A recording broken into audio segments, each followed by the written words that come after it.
Thank you everyone for coming. As we're being seated, I'll just introduce Brian Richards from my left to right, my left to right. R-C-H-A-R-D-S, B-R-I-N, Christine. Seated next to him is one, Sean's parents, K-R-I-S-T-I-N-E, Richards. Then moving further to the left is Bradley M.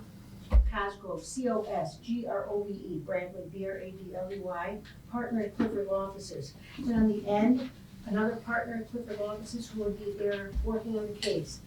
And that's Charles R. Haskins, H-A-S-K-I-N-S, partners at Clifford Law Offices. So I'm gonna open up the press conference now, and with Bradley Cosgrove will make a few statements. Okay, I'll open it up. Go ahead, Brad. Good morning. Thank you for being here today. On behalf of the Richards family, we filed in the Circuit Court of Cook County a complaint against the Fuller's Car Wash entities on behalf of an incident that unfortunately took the life of Sean Richards on July 17th, 2023, this summer. While this incident took place on a single day, unfortunately, the misconduct that is alleged in the complaint is one that has taken place for a number of years. This was a preventable and predictable tragedy that was clearly avoidable, and one in which the Fuller's entities had notice of. And in fact, this was the third incident of its like. Dating back years before this crash, years before Sean's death, Fuller's Car Wash had a number of incidents, two specific incidents with almost identical factual circumstance where Fuller's knew that this incident was likely to happen. They knew that this could happen, and they took absolutely no reasonable steps to prevent this tragedy from occurring. On the 17th of July, when Sean was struck by a Jeep exiting the Fuller's Car Wash at greater than 30 miles an hour by an unskilled new driver who never should have been placed behind the wheel. This was an incident that was predictable. It was one that we knew could have been avoided if proper safeguards were placed at the Fuller's Car Wash that day. On behalf of the Richards family, both Brian and Christine have put together a statement that they're going to deliver at this time. And I'm going to turn it over to Brian, who's going to begin. Thank you. My name is Brian Richards. I'm the father of Sean Patrick Richards. This is Christine, Sean's mother. Most people never get to live their dream. I was blessed because for almost 21 years, I lived my dream of being a father in a complete and wonderful family. Unfortunately, that dream turned into a nightmare on a sunny summer day in Hinsdale because of the reckless actions of a few individuals. We are and always will be completely heartbroken and devastated by Sean's killing. A large part of us was killed that day along with Sean. Even after 5 months, it is difficult for us to comprehend that Sean is dead. We have lived every day since July 17th, and will live every day the rest of our lives in intense pain and deep sadness. Sean was a healthy teen with a tremendous future ahead of him. Sean was an altar boy and a Boy Scout, and he embodied the principles of both of those roles. Sean spent the last full week of his life at Boy Scout camp. While there, he earned a special merit badge for completing a 1-mile open water swim. After returning from camp on Saturday, Sean served the 9 a.m. Mass at St. Isaac Jogues on the last full day of his life. Sean loved and was loved, and the world lost a truly special person. What made Sean special was that he always found the best in others and never said anything bad about anyone else, ever. Sean was a friend to all. Sean had the unique ability to make those around him better people, and at the same time, make them feel better about themselves. He was sunshine, goodness, and a positive influence on everyone around him. He loved instinctively with warmth, with energy, and with ease. Even at age 14, Sean was generous with hugs for family members. He would hug us often, openly and fully, with two-armed, full-body squeezes. He was always sincere, earnest, humble, and kind. Sean loved to smile, and his laugh was infectious. One of Sean's good friends put it best when he told his mother. He said, "Mom, I know that sometimes when someone dies, people make that person out to be greater than they really were. But everything people say about Sean is true. He was that good." We have 3 objectives in pursuing this litigation. First, the truth. Second, accountability. And third, public safety. First, the truth. There's a lot of misinformation out there with respect to how Sean was killed and who is responsible. We have seen social media posts stating that there are 3 victims in this tragedy: the Contreras family, including Martin Contreras Jr., the Fullers, and our family. That is wrong. There is one victim, Sean Patrick Richards, a 14-year-old boy who was innocently walking on the sidewalk to the library in his hometown of Hinsdale and was killed due to the reckless behavior of others. We would like to make it very clear, none of Martin Contreras Jr., his family, nor any of the Fullers is a victim. They are directly responsible for the violent death of our child, Sean. Based on the Hinsdale Police Department's thorough investigation of the incident, reviews of video from multiple angles, and a review of the vehicle's black box, here's the truth. There was no vehicle malfunction. The Jeep did not lurch on its own, and the floor mats were not an issue. Sean's death was 100% caused by the direct actions of Martin Contreras Jr. and Fullers. Contreras fully depressed the accelerator of the vehicle. The vehicle was moving at 35 to 40 miles per hour when it struck Sean and when it went through the Fontanos building. At no time did Contreras depress the brake pedal. Contreras did not turn the vehicle at any point in its journey, even though standard practice is an immediate 90-degree turn to the left upon exiting the car wash. Furthermore, neither Contreras nor any other Fuller's employee attempted to assist Sean or Christine. Christine witnessed the entire event and was laying on top of our son, holding his lifeless body and trying to get help. The incident was so violent and disturbing that there are complete strangers who are in therapy for having witnessed it. We have subsequently learned, as Brad mentioned, that there have been multiple similar incidents at Fuller's in the past, and Fuller's had taken no action to either warn the public about the risk or to protect the public from the car wash. Furthermore, knowing cars have dangerously gone over the sidewalk and into the street in the past, Fuller's allowed a 16-year-old inexperienced driver to pull a vehicle out from the car wash bay. Our second purpose, accountability. Martin Contreras Jr. killed Sean. His employer, Fuller's, put him in the position to do so. No criminal charges have been brought against any of them for Sean's death. None of them have been held accountable for the inexcusable, reckless behavior that directly caused Sean's death. Sean's death was preventable. Contreras and Fuller's failed to take reasonable precautions to prevent this foreseeable incident. We believe that individuals and entities should be held responsible for their actions. We want to hold Contreras and Fuller's accountable for killing our beautiful son. Our third objective is public safety. After Sean was killed, Fuller's installed bollards to try to protect against a repeat of the incident that killed Sean.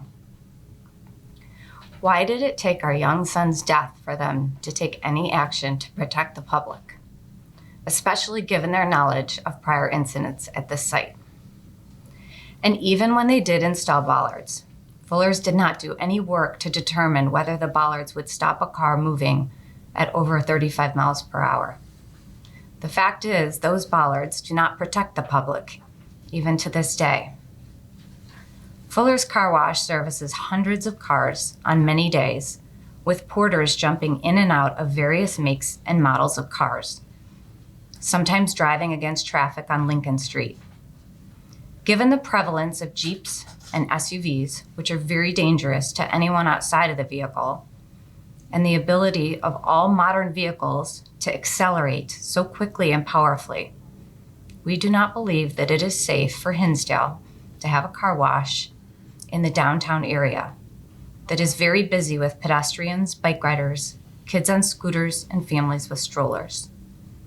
Further incidents, perhaps even further fatal incidents, are inevitable. If they do not do so on their own, Fuller's should be made to move the car wash to an area with less foot, bicycle, scooter, and stroller traffic, such as Ogden Avenue. In conclusion, Sean should be alive today. He should be finishing final exams, attending swim practice, and getting ready for Christmas with his family.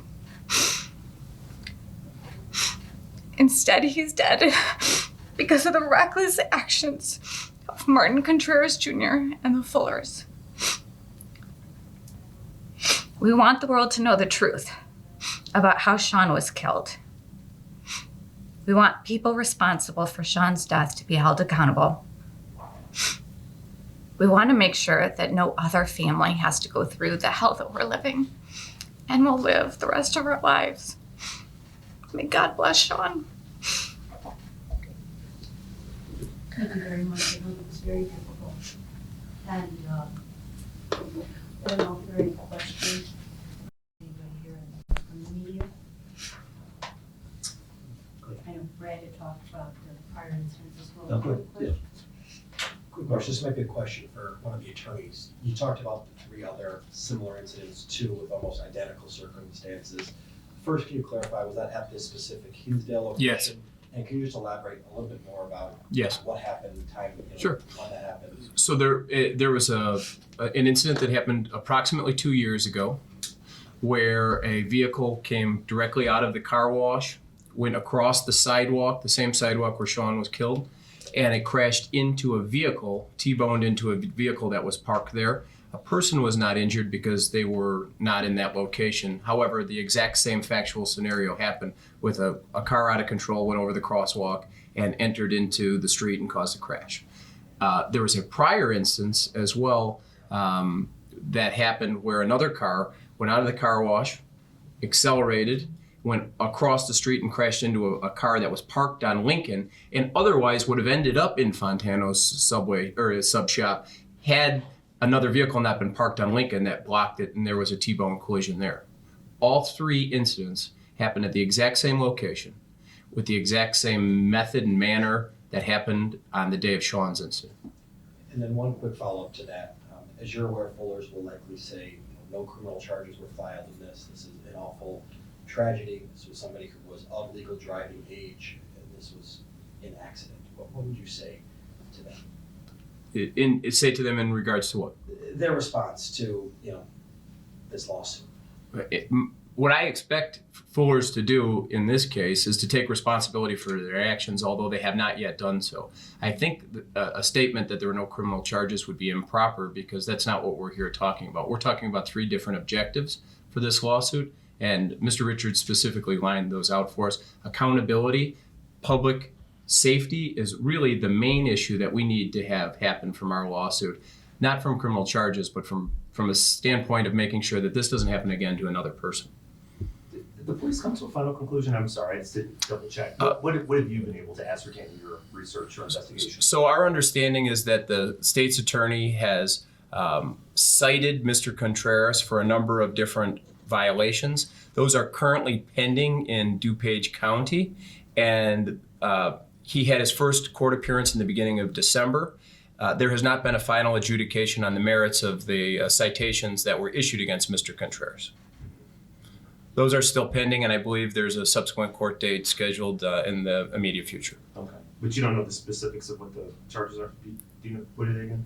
There are 3 different statutory violations that were alleged. I could provide them to you in the codes for them. Gotcha. How does that impact your case at all? Does this support it, or do you think a further investigation needs to be done by law enforcement? 100%, I think it supports the case. However, you have to understand that the criminal charges are only against Martin Contreras, the driver. Our lawsuit is aimed at a number of different entities, specifically the Fuller's entities, not only against Mr. Contreras, the driver.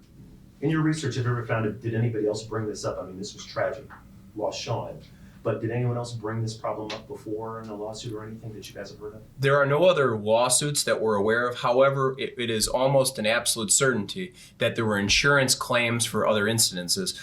This lawsuit has been filed, and we have documents, subpoenas for documents prepared that once this lawsuit is filed, it will give us the ability to subpoena hospital records if there are any, which we don't think there were, but it'll also give us the ability to get police records of the crash investigations that took place on these 2 other prior instances. Our understanding from interviewing the witnesses that were involved in the prior instances is that there were total losses, vehicle total losses on the other instances. So there certainly will be other reports that we haven't been able to get as of now, but now that we have subpoena power, we intend to get those. You have to be 16 to drive in Illinois. Is there any type of law about driving for work? Is there any additional regulations or anything about if you can get your driver's license at 16, you can also drive for work? Is there any laws or regulations regarding that? So what we are going to talk about in the lawsuit against the Fuller's entities is that industry standards for car washes are what we're going to be talking about, not specifically a statute, an Illinois statute, but industry practice and industry standards. We are going to argue in the lawsuit dictate that a 16-year-old shouldn't be put behind the wheel of a vehicle. Not only a vehicle, but think about it. A car wash has dozens, if not hundreds, of different makes and models and types. Think about it if you ever go and you rent a car and you get behind a rental car, how strange it is to some of us who have been driving for 30 years. You now have a 16-year-old who has not the breadth of experience you may have driving a car, who gets into dozens of different types of cars that have different accelerators, different brakes, and different ways of driving them. A 16-year-old doesn't have the experience to be driving on a commercial basis, and a reasonable car wash wouldn't put a 16-year-old child in the seat of a car to be in front of the car wash like it was on the day of our incident. It shouldn't be. But there's no commercial driver's license regulations or anything for car wash? There is not a commercial driver's license required in order to drive a personal vehicle. Can you sort of break down how this happened? I mean, there was one narrative that we heard out there, and it's been months since I've heard that narrative. It's going to sort of step us through how this happened. Sure. with Sean, if you don't mind. Okay, so this is summertime, July 17th. Sean lives just down the street from where this incident happened. He had an orthodontist appointment. He still had his braces, and he went to see his orthodontist. And the orthodontist appointment typically takes somewhere about an hour. So Mom, Christine, dropped off Sean for his orthodontist appointment, and when he dropped him off, Sean had a cell phone and communicated with his mom and said, "Mom, I'm done with my orthodontist appointment," and there was a decision and a plan that they were going to meet at the library just down the street. Sean walked out of the orthodontist office, walked down the street, and then turned onto Lincoln and was on the same side of the Lincoln as the Fuller's Car Wash. And as he was walking, the Jeep driven by Contreras was coming out of the Fuller's Car Wash. As it was coming out of the car wash, according to the police reports, Mr. Contreras shifted the vehicle from neutral into drive, and according to the black box data, he fully depressed the accelerator to 100% gas, hit the gas, and drove forward and hit Sean on the sidewalk, killing him, continuing forward, crashing into the Fontano's Subway shop across the street. So essentially, he went through the Fuller's parking lot, over the sidewalk, over the curb, crossed Lincoln, went over the curb on Lincoln, over the sidewalk, and crashed into the sub shop. And Fuller's is across the street from the sub shop? Yes, exactly, directly across. In the exit of the car wash bay, it's 90 degrees. It's 90 degrees. Yeah. Okay, I vaguely remember. And Sean was on which side? He was on the Fuller side. So he was on Fuller's side when this happened? Yes. Okay. But his body ended up on the other sidewalk. Okay. All right, because I thought it was, Yeah, I he think would. it was initially reported that he was in front of the camera, in front of the sandwich shop. He ended Correct, up there. correct. So he was hit on the west side of the street, which is where the car wash is. He was on the hood of the car. He was the car, the automatic braking system or whatever engaged to When he was struck. when he was struck. So he's suspended for a second on the hood. The driver, for the second time, fully depresses the accelerator, Runs which over him. which throws Sean's body off the hood and runs over him on its way up the curb. By that time, he had carried Sean's body from the sidewalk on the west side of the street to the sidewalk on the east side of the street, which is right in front of the sub shop, and then of course proceeded through the brick wall and the glass, and then there was glass all over it.